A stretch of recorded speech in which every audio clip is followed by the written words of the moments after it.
Ladies, we are here tonight on the show. How's everybody doing today, ladies and gentlemen? How is everybody doing today? We are here tonight, man.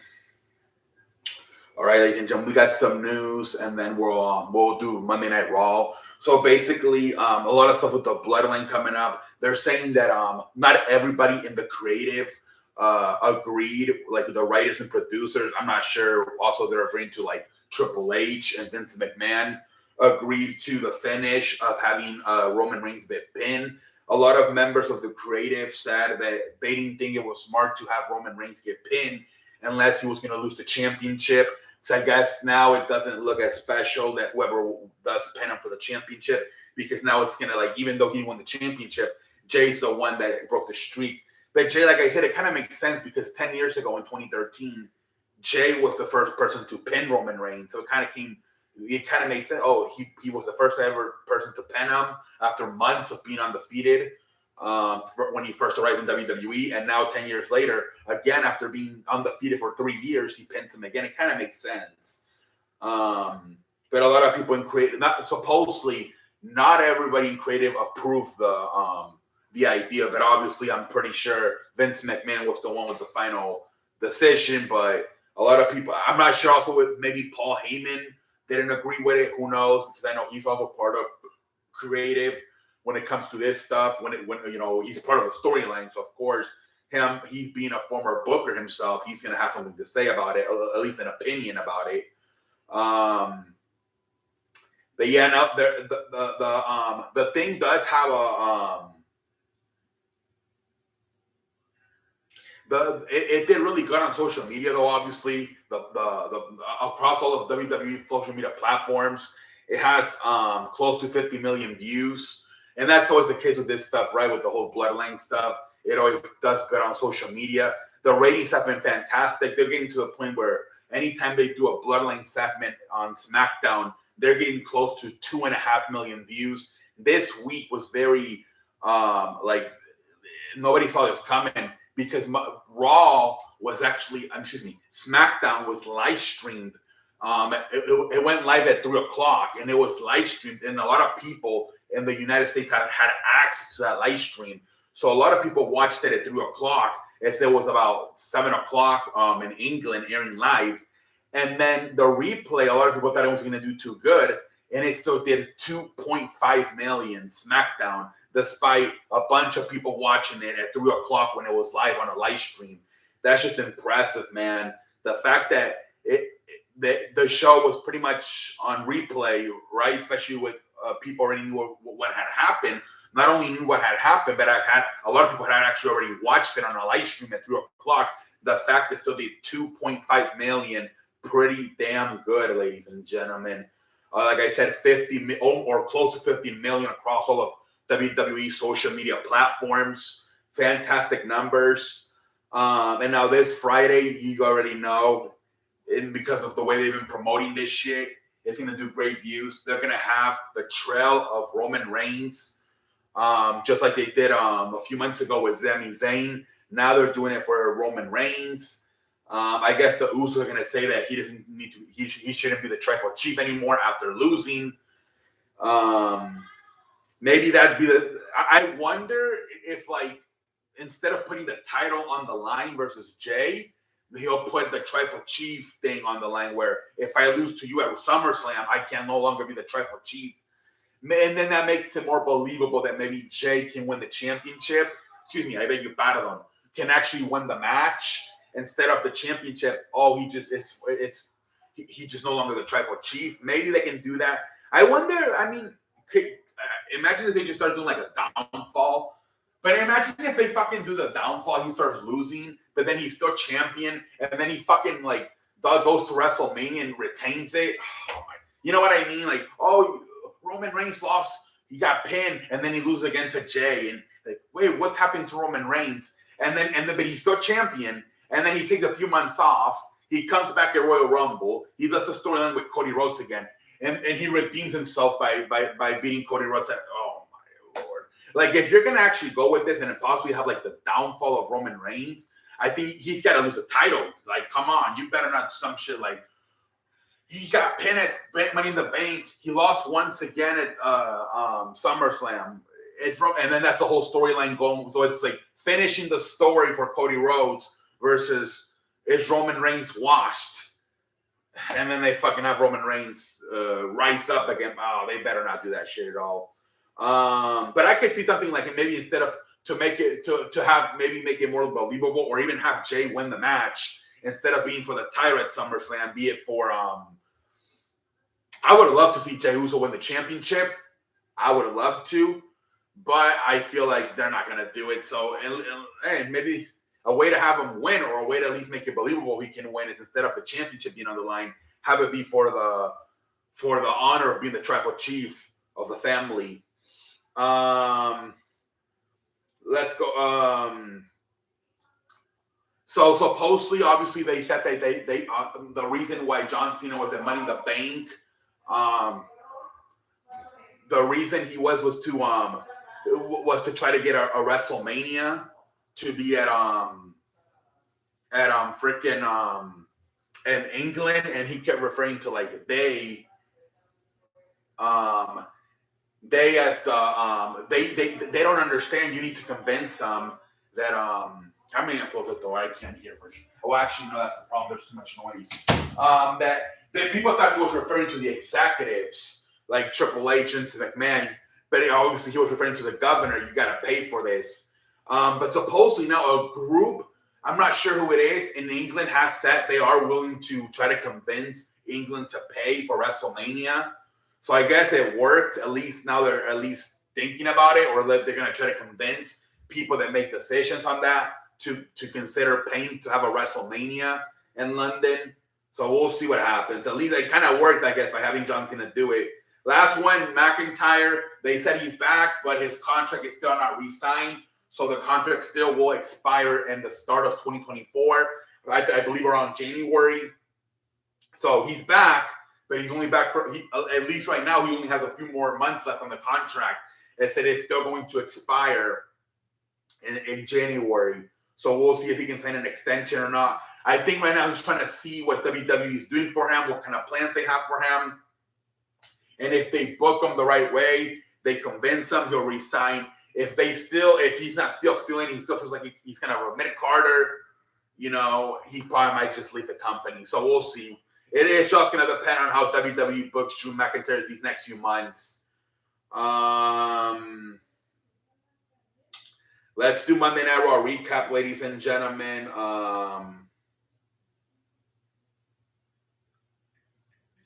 Yesterday was what? July 3. Okie dokie, ladies and gentlemen. July 3. Oh boy. Oh no, here it is. I'm like, wait a minute. The person who always does the article, they didn't even write it.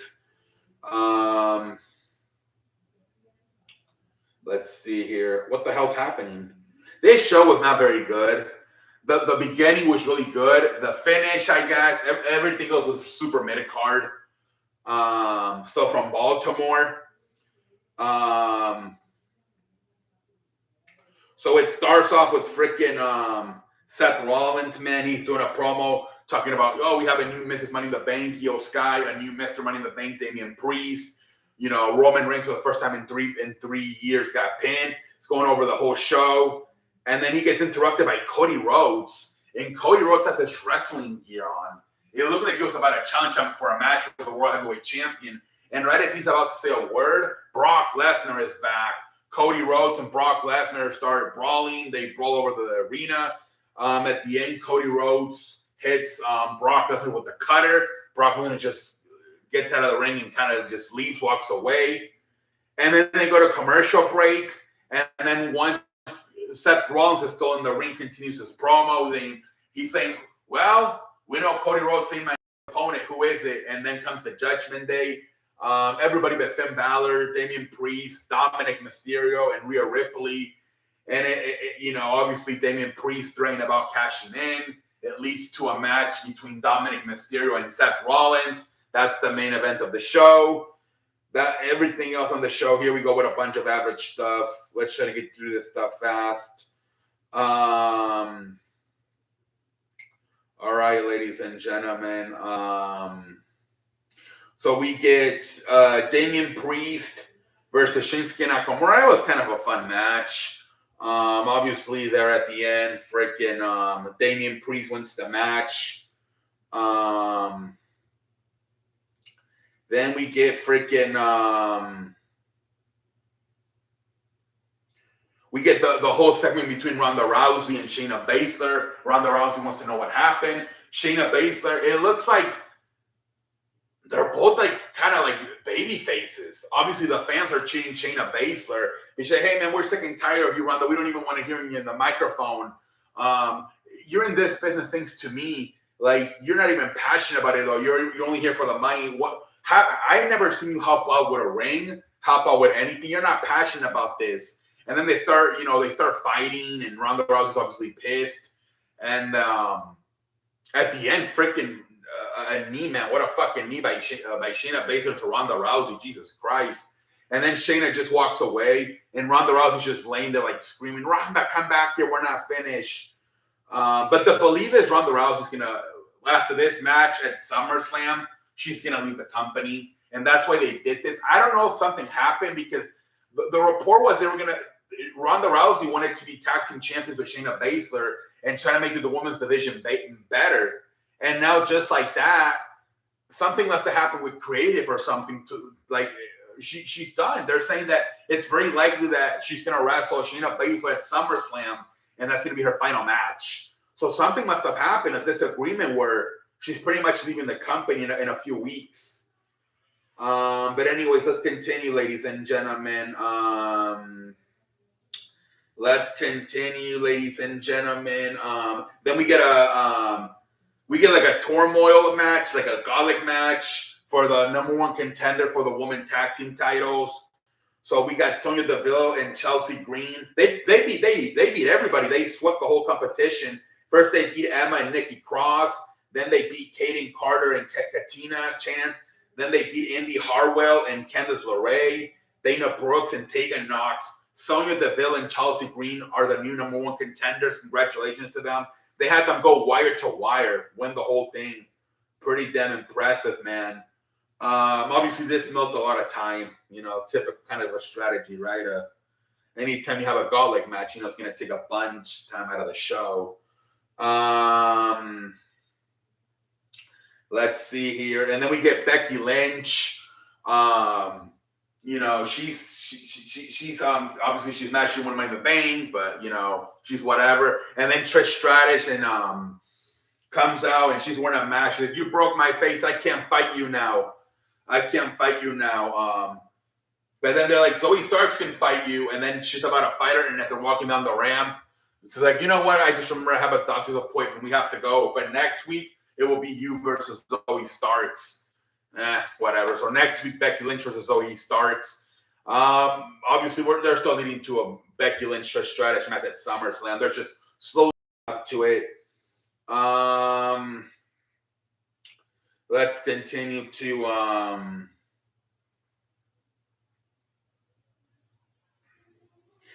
let's see here, ladies and gentlemen. Then we get the Alpha Academy versus the Viking Raiders. Also, the women are involved. Valhalla and Maxine Dupree are involved. At the end, I believe Maxine Dupree is the one that gets the pin for the Alpha Academy, man. Maxine Dupree gets the pin over Valhalla. It's a little kind of funny. It's kind of fun shit, whatever. You can't take that stuff too seriously. And then we get Ricochet, man. So supposedly they didn't show, at least I didn't see it until tonight. Ricochet and Logan Paul got into a fight backstage after the Money in the Bank match. And so Ricochet does a backstage segment interview, and he's pretty much telling Logan Paul, next week on Raw, let's face-to-face, you and me. It's probably going to lead to a match at SummerSlam between Logan Paul and Ricochet. That's where they're going with that. So I guess, I don't know what's going to happen to LA Knight, because that was the rumor that it was going to be LA Knight versus Logan Paul. So we'll see where it seems like they turned LA Knight babyface. So I don't know because of how much he's getting cheered. So let's see what kind of plans they have for LA Knight at for SummerSlam. A lot of people are saying maybe Austin Theory and have him win the United States champion. But isn't that for Sheamus? I think that's the rumor. But I think Sheamus is wrestling on SmackDown this week, right? Versus Austin Theory. So maybe they could do LA Knight versus Austin Theory at SummerSlam. So then we get Rhea Ripley versus Natalya, which you can argue this might have been the best match of the night, man. Natalya attacks Rhea Ripley from behind before the match starts. And then, obviously Rhea Ripley then gets back on track. But they let Natalya, they gave her a good time here. They made her look good. This match only lasted 30 minutes. This must have been the most entertaining match of the night. They may let Natalya look strong here. But obviously at the end, freaking Rhea Ripley retains. And then after she's still attacking Natalya, but then Liv Morgan and Raquel Rodriguez come and see, this is why I think something went on with Ronda Rousey, because I think they wanted to, or they still want to do Raquel Rodriguez versus Rhea Ripley at SummerSlam. But now it's kind of like they're still teasing it because you had Raquel Rodriguez come out and along with Liv Morgan and save Natalya. So it's like they still want to do it, but now it doesn't make a lot of sense because now Raquel Rodriguez is one half of the tag team champions. But I really believe something happened. I think the plan was to have Rhea Ripley, Ronda Rousey and Shayna Baszler be tag team champions going into SummerSlam, and have Raquel Rodriguez and Liv Morgan lose, and then have Raquel do a feud with Rhea Ripley for SummerSlam. And something must have happened with Ronda Rousey. She got pissed off. They took the titles off of her. She's having the match with Shayna Baszler, and then she's going to leave. So now they're like, damn, that fucks up the plans for Rhea Ripley and Raquel Rodriguez. Well, maybe let's still do it, even though now Raquel Rodriguez is part of a tag team. I don't know. We'll see. Rhea's, we'll see. Then we have Matt Riddle versus Giovanni Vinci. Obviously, Matt Riddle wins. After the match, Louis Kaiser gets in there and Vinci, they're beating the hell out of Riddle. But then McIntyre comes out. He helps even out the house for Matt Riddle. And then he has a stare down once again, just like he had a Money in the Bank with Gunther. But then Gunther walks away. So they continue to tease, obviously, Gunther versus McIntyre for SummerSlam.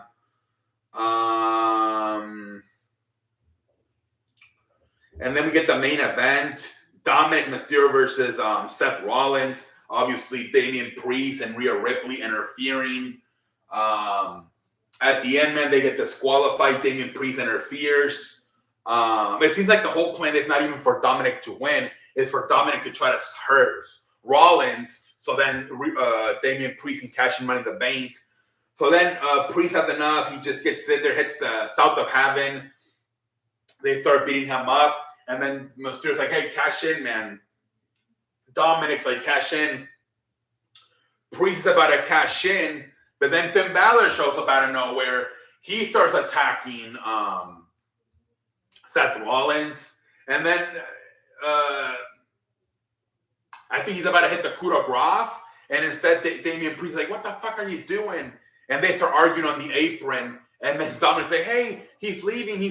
Rollins is escaping. He's going to escape. And so they're not listening. Damian Priest and Finn Balor, they're arguing. They're still pissed about Money in the Bank. Damian Priest, that Finn Balor feels that Damian Priest cost him the title. And then Dominic tries to go get Seth Rollins so he doesn't run away. Seth Rollins ends up hitting Dominic Mysterio with a pedigree outside the ring.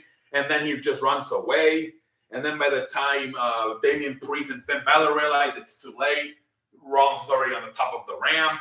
And that's basically the end of the show. Dominic just laying there after getting pedigree on the floor, and Damian Priest and Finn Balor still arguing.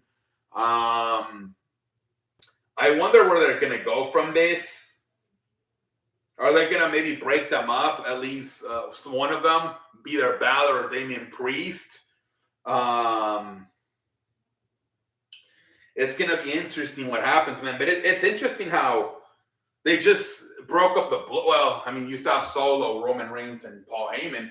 And then this was like the strongest faction now that the bloodline is over, and now they're gonna break them up too. It's pretty interesting, man. Maybe this is Vince McMahon, right? Because there was a lot of factions when Triple H just took over, and now maybe Vince is like, we gotta end all this shit because the bloodline's pretty much over. And now Judgment Day's having cracks. Who knows, man? But yeah, that's pretty much the whole fucking show, man. This show, man, was